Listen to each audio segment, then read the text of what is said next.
before you do any of this, before you get it on the lift, you can go in here. This is just so you can pull that control arm bolt out without the, and be able to move the suspension a little bit without pressure on it. You don't really have to if you got a jack or something to put under the control arm to keep it from getting shoved down when you unhook that bolt. But you can go into suspension control module, let that come up, go to active test, go to depressurize the system. You can see the ride height there. And then go in here. I've already deflated it. I gotta fire it back up so it can lift it back up, but go in here and hit continue. You hear the actuator. And if it had air in it, it would be letting it down. So that's pretty much all you do. Let it run its time. You hear the actuator shut back off, and then you're done. You can repressurize it or just let it pressurize on its own, pretty much. I didn't have any issues out of it.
God.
You can see it's pretty nasty.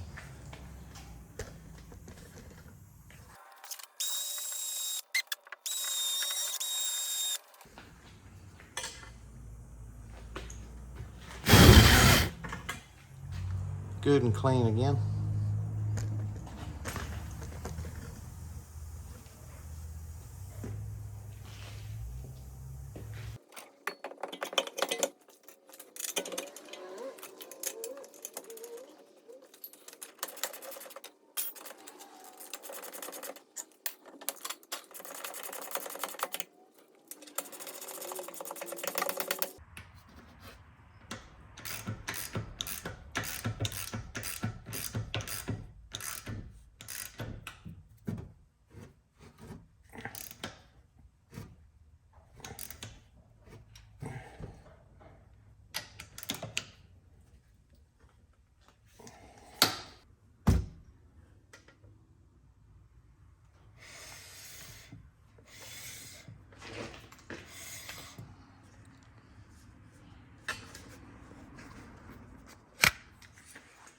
That is pretty much a wrap.